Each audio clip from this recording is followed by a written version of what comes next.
chanchin tra lukazia bung khat luka bung khat chang som thum pakhat ngai ro iraya fa pai singama amiga chon isua isaturani tin bung ni chang som le chang som pakhata tin van tir ko chon an ne na lau su lang ngai ro mitin ta tur chanchin thalo mo em karon khen cheu ani voina hian tam namida kho chandam tu apiang ta lal krista chu tin hei in tam chin chiana ani ang no sen puna tuam ran chu pe na thengamu in mu ang ati a to bera chuan chanchin tra chona si bung thum chang som paruk le chang som pasare pathian in khowel amang em chu ti chora pa pamal nei suna pe a ama chu tu po arenga piang an boral lova chatuan nun an nei sok nan he thue wa thulu kang cheu khovel thiam lo chan tir turin pathian in fa khovel a tir lo hallelujah khovel ama awanga andam theina turin a tir ni so ke lapa min chu pakinom ro se kandam nan pathian in afapa khovela aron tir ani pathian in thu kan sia ta kan satan malmin som sa ro se kan sarman thu koi tur chu chandam tu piang ta lal krista chu ti ani yang chula chuan ka thin lunga isua ti he alang lian em maya isua ti ming rengot thian thila ti the em maya isua ming ni beni na ten an soi phei chuan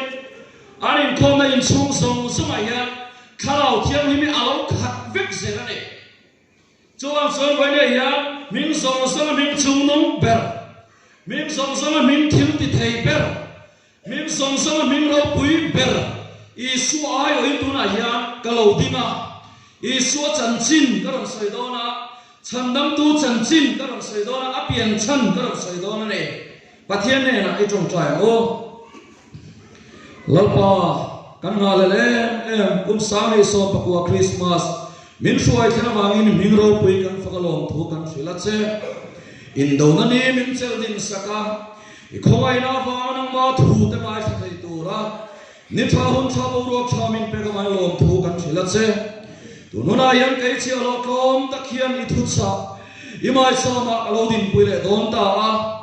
I thu kan dai khiam ton chora sai tu le mai tha tu min a ton la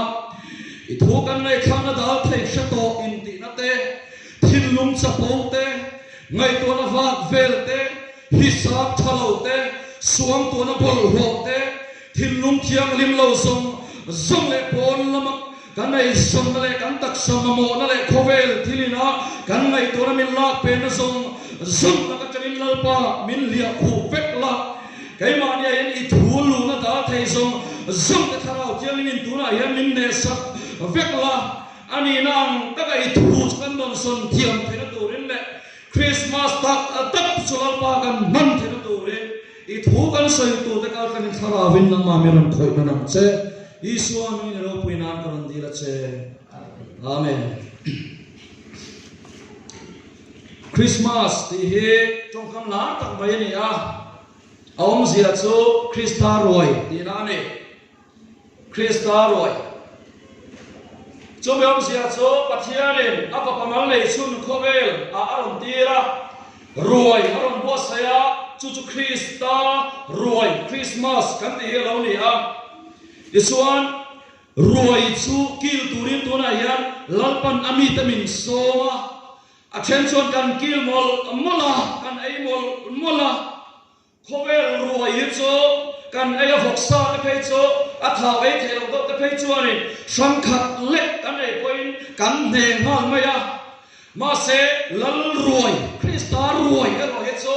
ai tamapiante ai nemapiante akil tamapian te hian an kham thei meu lo ani aro puya ne khovel ruwa hi chu kheng khap ko kan kil kan ei zo thei meu lo chu he mi lo tan phei chuan cho thêm te mi thak ka tenan ai ku tum tia lek te cho ka chak lo tia min ne mai ne ke mani pon kan ne mai ne ma se Christmas tak Krista ruwa ro he cho voi nia kai pon ka kil mol mola ka kham thei lo hane kalalpa hi ka chiam tel tela ka du tel tela ka tan lo pian san dam tu isua he ka chiam tel tela ka mangai tel tela kan tlei ro lai kan no pan su an tlang wal kan pian thang ma Christmas kan man na te ngai to le ten aro pui ka tia Christmas tak atakhi ka mang ve ta ne ti te karil ro alo ma ne voi na yan chu Christa ruai cho beram pu ten kil tu re an beram ven lai an kal sana han ngai to ta wala beram ven tu an ni a an ma ni beram le mi beram te po ni ang kan soi thai lo chu bible na soi to lo wa ama ero cho Bethlehem ran cho Bethlehem Christa alo pianga chu Christa na ruai arom che cho akil tu re an beram ven lai an kal sana ne voi na yan ruai che anom reng reng na kil tur kanom nge nge angai ruai siam anom reng reng na kil turin mi an som thina ne ruai siam mi an kilo chuan ruai lo thina ni nai lo ne Christa ruai Christmas kan mang meka tuna yan lal ruai ke turin lal panami te min som meka ne beram vek tu chuan an beram ven la an kal sana chu lal ruai chuan ka kila chi bai an buka an kallam an holama pathian an faka an himso te ane tina dong le ason khocham mi fin te chan chin kan mule a khocham mi fin te khan chulal roi chuan bakil ve a Christian roi a thea kha ar si chan chin an zirna changin har saratam ta an pal tlanga lal heroda in an pal tlanga boina tam ta an masona har saratam ta an pal tlanga ar si chan chin zirzel na changin I suapian na so na chuar si chu lo dinga chulal roi chuan bakil ve ta thil pathum an pe ni khacham mi fin ten chu chu pakhat na chuan ram kachat panina chuan bero apathum na chuan mura an pele a ram kachakina en tir chu kati hun lai khat lal ber chomina andon thin thil lupi ani a ama roi ron bo sai tu Christa kha leile van lal ani kada wangen hen khochak mi fin ta hian lal thil lupi lal chomina andon thin ram kachaka kha an lom sian tinan amma an va thim tia an pe tok mai ne an ui lo reng reng tin bero khan en tir chu hati hulai khan pui thiam te ne na chok bero rim tu em mai ni a pui thiam te ne na ba chuan chu bero chakati hulai khan judau khan an lam mai me lo ne lal isua kha lal mai ni lova pui thiam na thorin thovela alo pianga pui thiam ani em tir na ta khan kha chak mi fin te khan chin chin amma chi bai bu na tan bero khan na ko ani rim tui pui thiam bi te na andon china kha adong bo kare tin na pathum na chuan mura an pelea mura en tir chu mitom minaran te na andon minaran te na thilpe andon chinang en ti nan ke mi ala po tu lai khawela chuan minaran ang kan lo ni ta nang po minaran ang ilo ni ta minaran te chuan en ti nan job ka da tangin ni sai lo na te po tiang kam dong vek mai vi sin ni sai lo na la the ni e ti na nan thanga wa minaran chu tiang kam dong vek mai ni chu tiang ang minaran an pek thina chu mura he ni a chu chu lali suwa khan adong tel khat mai ni chu thil pathum adong ma la ni pakhat na chuan lal ten andon bi ram katsa panina chuan pui thiam ten andon chin bero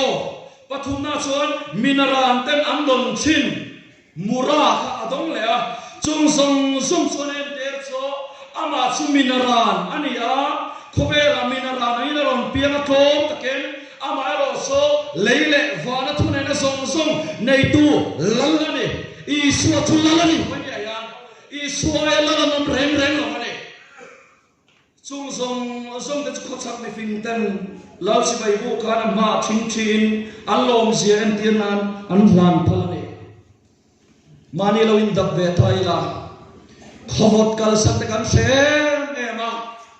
mani kan in mangai ema kan nat na te kan har san te kan da lian lu ka kan buai na te kan da lian lu ka Voi na yan Krista na ruai minon che sa kahe akil turen mi zong zong so mane saya yan voi na yan chuan la mene kan la siam don zur voi kil tur chuan kan kilo na turen em chuan lam me voi na yan kling zo om le pathian ma yan chan chim chwa ka sia ka ta ma thai sia ka ta kan muwa loi choi te khin thu kan muwa lal ber chon ruai thina pa ya abu saya ami te som turina tir suaka chunga chon chuan lam chi thum man na ya pakhat na chuan pakhat chon nu pui ka na ya te pakhat le chuan lo ka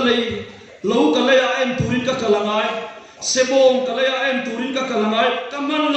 lo an ti be chu ruai chuan ki man thok ka mane chutiang chia chuan voina hen ni tam tak chu lal ruai kil tur hian kan buai em maya chuan lami kan nga em maya I chuan lam chuan ti kan mai the ma se apoi lai ber chu chuan lam apoi apom lo lai ni apoi lai ber chu kan chuan lam apom lo lai ni apoi lai ber chu ke ma ni lam ka kan chan muna dik kan in ke em lai pathian thu chuan mi ron phet chim char char ne chuang chuan voina hian kan thupuya kan lu tak tan main Christmas om sia ha anan soi lo kan chu thuma ruai ani aphe asabel tuna editorial akan lu tanga apoin pakhat na chuan lali su hi alo kal san pakhat na chuan kandam nan lo kalani kandam nan lo kal he thui tun Christmas ayan ka thinlung ayan lian khop me makkatia tuna khan tharau thian in dak chesela idamem kamai tua kum khat suama sualin ma tho na sat ber hunani tu hun takhi amak lutu ruzule hui lawa ponia nu bakara chu gorong bol pui ka in kara thil enge mote ri ru chumrila pathian kan fak thel na turata na min kap zek tu lung olo na phun chirna mo ti tau na thin rim na mani nu pui pasal te la ka lung olo rup na te mani rong bol pui te la ka lung olo rup na thin lung thiang lim lo se ka na ya iril ruwa khan chi chalo ra tu be ka ne vitam ta ka chuan ama phang le choi moi the lo turin ama ro chu ka ngai tua la nei soi lo kala kandam na lo kala ne oi ne ya idam na lo kala ne ina em kuna khan itaksa te kha na em nakina chong chai na kana ya damlo da ta na chong chai na kana pathian remati chuan khomela hian lali suwa lo kala lo kal san pakhat na chuan kandam na lo kala ne eten nan na ko tur te kam ya ba me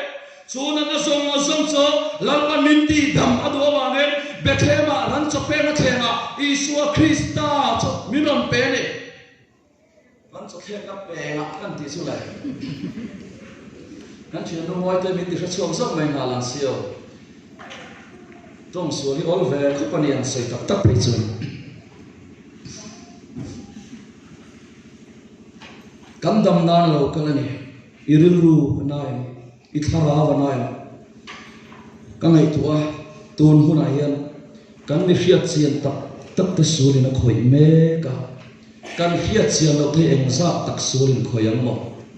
an ril ru an thin lunga satana hian engam takin ne ru khora ka shari alo tuna khani thin lunga hian satana engam takin ne ru khora ithara wa dame kan thara wa dame kan ril ru wa dame kan taksa dame in chung ko in dame tu in zima te kan chung in khom in bang the lapain va khâu the biak in an kal ho the dam chung toy te ai poi mo be I soi nei te in chung ko in dame khobe dam na ne alo kal ne hoi ne yam hoi da bang mo kan ril ru te khobe thin lo kap zok azata thin rim phun sia rumo lo na nu pathil ani mo rongol na thil ani mo chenam khobe na thil ani mo sumle pae enge mo mi pan mai chia na mo kan ril ru ti dam lo thei thil lo mani chwa dam ro I dam na la li so lo kan ni hoi ne yan Krista ruai kan kil me kan ni tu na yan kan dam na lo kala tharawa rilruwa taksa nanna nei song tharaw thial min minon chui chuak vek donani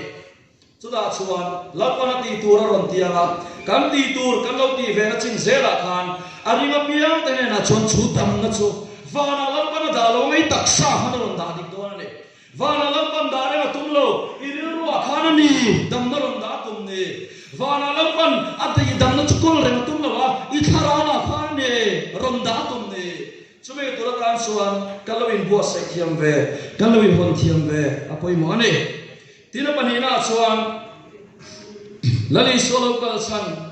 chandam tu apiam ta lal krista chu ila kan thupui ni a alo pian san alo kal san point panina chuan khovel mamo chan na ta ni soi lo kalani eden bosia na vami pathian thilunga sual chi sari kan neya pathian thilung lama eden bosia na vanga sual chi sari kan nei chu eng mai na tidam thei lova pa thilunga kanna pa thilunga thiam lo kan changa pa thilunga dam lo kan ni a pa thilunga thi kan ni a thu thung lui huna zo ne te au thi ma se zol nei te kha khovel mamo chan an kin zo lo huai sem tak takin lo te ma thil lo khem tur puang lo bum dum ma se zol nei te ka kha lapa man thoni ma se khovel mamo chan an kin zo le nei lo mane ichuanin thu lo in thung ta thu thung hui lo le ama thu lo in thung thar ta chu thu thung thar chu Isu Krista thu thung hui huna zol nei te kha au thin ma se la khovel mamo chana kin zo lo wangin eden bochian na awanga pathian thilunga iswal pasari te kha zol le te au o khanati dam zo lo awangin pathian in afa pamal nei chun chu khovel aron tiraran chope na khenga chung pathian lama iswal chi sari chu Isu Krista chon alo bitum ta nangma khai le o de ni kan dam ta ne kan mamo zong san chu ama yana om vekane kan shalo ro puisi a teni hian kan mamo emo kan ti kan mamo lava kan du zong le kan ik zong te kan mamo emo kan tia chu chuan kan nil rui min kai suai thata ma se kan lo mamo lo po thin ani imamo zong chana chu Isu omani kan mamo zong chana chu Isu oma khovel mamo zong chana ye khovel omlo sumle paya omlo sumle paya khan imamo chan na chom se bekhe maran chope na thema khan India rupee pathian in ron pe US dollar maron da khan football hi khovel dam na tu ta sela ran chope na khan ran chope na thema khan football hi pathian in ron tira aron da ma se khovel in amamo amamo ron dali Isu Krista cho voi ne yani tan le ka tan pathian ne ron tir ta ne so pathian min chu fakin ro se aya ma mo hi nei lo tin se not mai ro ima mo zong sana Isu om ti sia chuan lungoi nei nei anga pathian thua he price tu na lo se in thil nei chun chunga ta chun lungoi ro u atia I thom na nei chuna I lungoi anga thil lang hai ru pon lam in it ma se duam na tu cholom ma se chung it na le duam na tu chui tak sapin dan pakhata ida hiam to anga khara walal pa chpai bu dai lam che mai to wa mishing kan ni kada wangin it na te on na kan thi ma loving aral don reng lo hal tu rain bai sei sui pian tharawang khan it na on na te cha na te duam na te ana sa tel don ma se pindan pakhata da hiam ro imamo zong chana chu voinia apian cham kan lam Isu Krista ne na hena kim bek ani kangai to chena khovel thilai chon kan mamo hi ai nan thei tak lova hatilna usang le chu mistri ania mistri bungurwa mistri thil kan mamo ichuanin heta mi pakha chu driver lom le a mistri na ani tin bungurwa amamo le driver na ni tin abungurwa kha ai amamo kha ai ang mi lova ichuan dan do in kala ma pumai nga telom le ta pumai nga ni tin amamo le he tilai mistri na ni tin amamo kha khovel thila chuan mamo in chom kha om thei lova ne ni tina lo thau chin tan chon mistri bungro design khol kan tiang chi ta kha amamo per ani lo vane kan mishna zirian kan mamo ain ang lem lo ke ni pon kan ei zonna anong bona hian tu tho siam tak ki kan mamo ber ani lem lo chem siam tak ki kan mamo ber ani lem lo chu wa kan kan sem po bi lem ni kan mamo ain ang thei mi lo vane model mamo le mo headline ni tina in lo chin mamo choi nang mi lo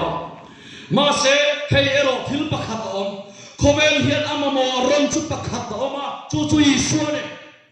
kan mamo som chana chu i su oma jola bang tu chang som poruka khobel ina mamo e bawamin pathian in afa pamal nei chun chu zol nei ta oi na ti dam zol wa aron tir top mai ne chu i tar ne thil ta hian som du su i mu chom lo wang itlan thui po ule tui fin dia zin nang in yan tui fin dia zin chin da chuan tui fin dia tui an ina ma se atui al em wangin an taksa ka chiti por lung ma se an tui hal ati na something ani mai an tui hala so thei re lo khobel chila itlan thui po le nang mala ma chuan tui fin dia tui mi tena an ina ha por angin lang mala iril cham na i tui hal na chu an na something mai do le an puar luma ma sen tui hala le thei chuang lo tui in tur tak an ma em tui finrel tui ram thala na in china al ka famin puar pup ma se an shoka fare le ma vani chuanin lali su krista chandam tu lo pia ma he khobelina amamo nu paina in mamo in fa tan an mamo kan nu paina kan mamo rong bol tu tan kan mamo chalai tan in khobel in mamo kan mamo khobelina amamo ani panya yan alo pu me mane panya lali su ai amini yan thila ti thayani tudalai chon tlem han lu bel lok kan do chu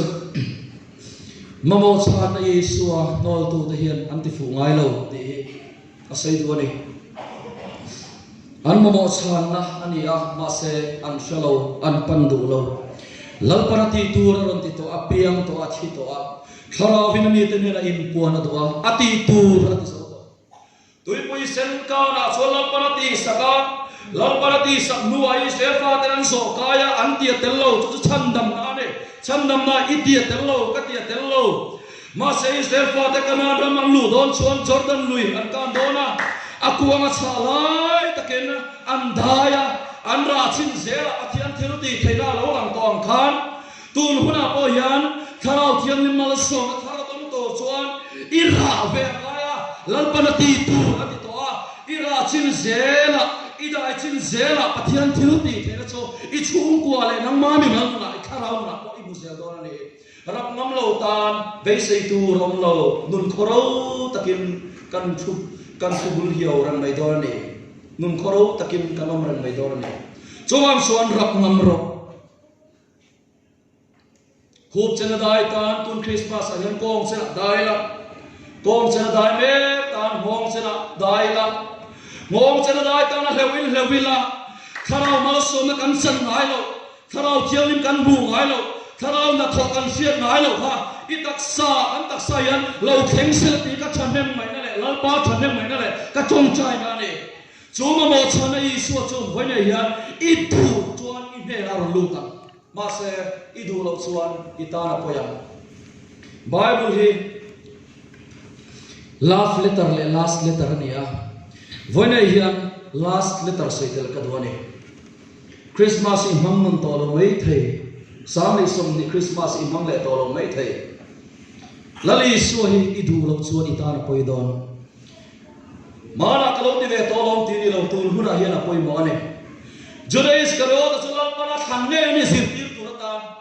ma se ahun nunuma lali su a phatsan kat ti fu anong mai o isu phatsan tu te lali su a phatsan zome lali su rong bo na thom san zoma hun nun mang thi ta ti fu anong mai lo fane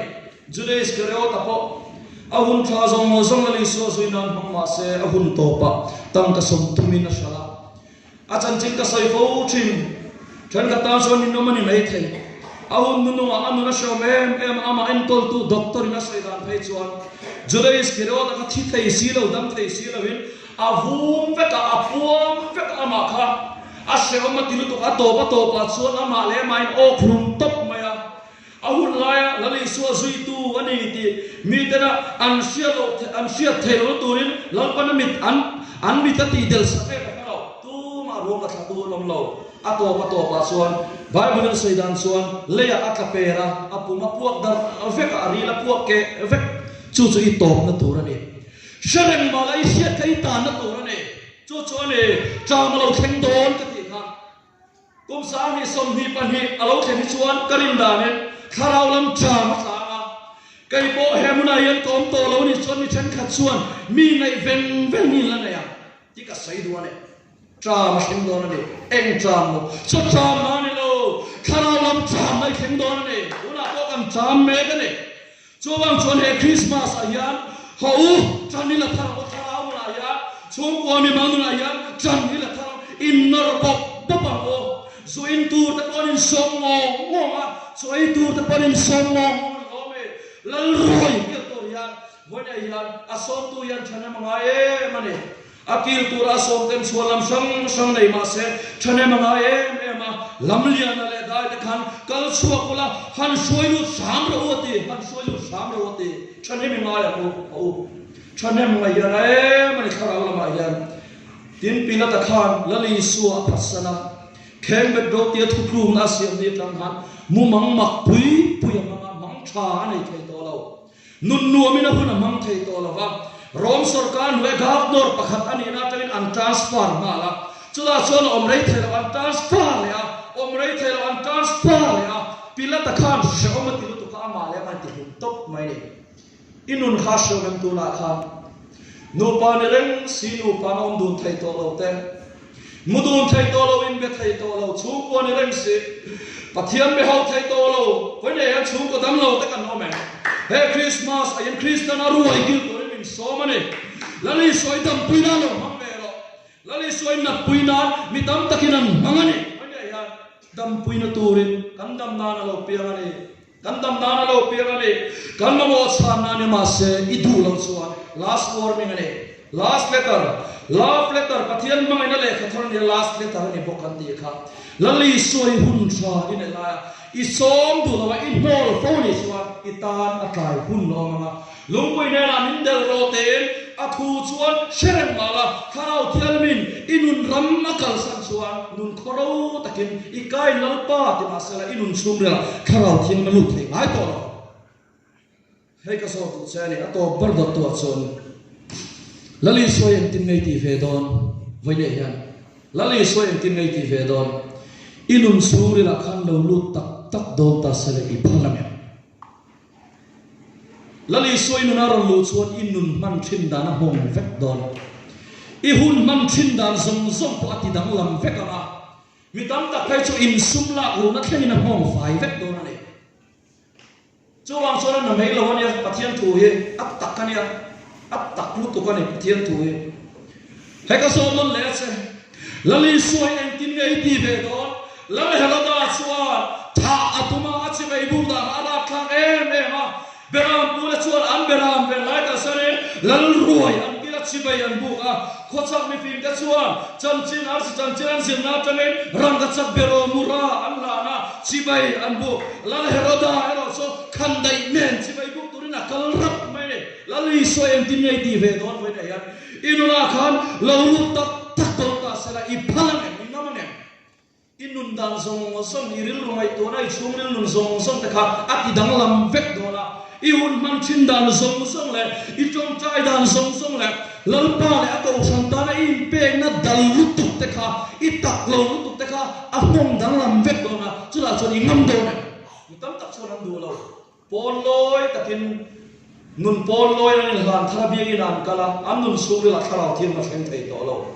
begina thudang ma se in khom ban an ti turin an ril wa kap sak zaka in khom rei pathian chi bai bu an ni nge ma lasak an ni nge ma an nuna tak na lo nun tak na lo lem chalin pon loi takina an kai lali soi chi bai bu ve mai mani lal hero dan chi khan an thilo an lo sen rot chi mi na a theng me ka le ho voi ne yan kharau tharong bo turin bo se bu lal pa hi du tak takamu chu chu lau paramin ko na ato para chuan Bible kan siarta la khan Vona yin ta na vida kho chandam to pian ta lal Krista chu headline thu hian kadwe mem lai chu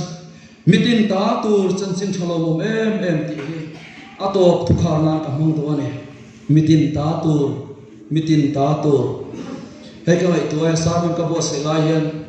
NLUP te han se ma sarkar ma se NLUP chuan ka hne ron thleng ve so lo sarkar in job card asema NREGA satya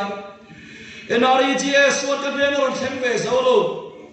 dil la ka poi ka lu ba te min ma ya min thelo saka ma se voi ni thleng hian ka hne ron thleng ve so lo job card ka nei ve lo NLUP an sema ka tel lo party mi le sa ta ne tuna po em ma sem te lom le sarkar ma tam te poi ham thana te po om le khobel thila chon ni tin ta turi afawe me mane sarkar kan thilan sem thri ma se sil polin te po han sem thri ni em mo te po sem thri ma se thilbe te po han sem chuak thri mai la mitin ta turi khobel thila chon om lo bani tura oi chang ban te kan semaga mitin ta tu chu soi lo phulen kho ta tu po kai ni chong an sem dei le dor lo bani a roi te po han bo sai mai la mo adis ti khuap roi po kan bo sai thei lo mitin ta tu ri khobe la hina hwang lu ka ne ma se la li so lo pe ne ro chu mitin ta tu chan chin chalo mo me mani la re thei pachia tem chu chan chin tha chu an ta tu ri ni an sia a mi chadei kil karam mi min noi lu a re thei tom kai lo bol lo em te point an ta tu ri ni ti lo khet ka chuan lo ma ba min an bianga mit tu ya lo lo chu ka mi hausa ten an nei ang kha mi ra thei te pon kan lo nei ve te le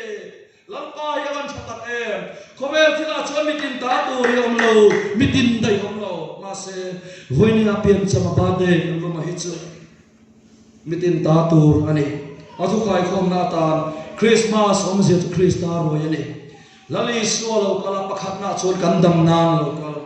tina pani na chuan khobel mamo chan na ta ni so lo kal tina pathum na chuan mitin ta tur in alokal ka soinon leang kandam na na lokal khobel mamo chan na na lokal tina pathum na chuan mitin ta tur in alokal chu chu hoi ne hian ke mani no na tong song thia mila limle lo takin he Christmas hi imang so se la o pathin ne thu malmin som sa ro se kan zani lo ding o thian ne na chung trai na kan nei nge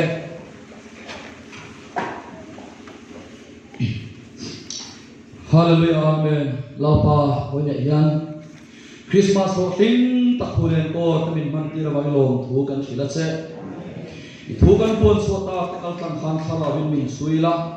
hati lai ka thing kan mu ta mi han thara win lo pa nam man min mu chun zom zelang che min kang zel al chuak thai turin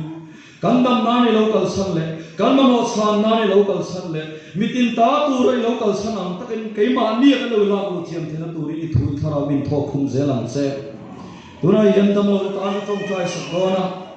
in taksan na omani chuan in ku dingamin in nala lo phonam cheo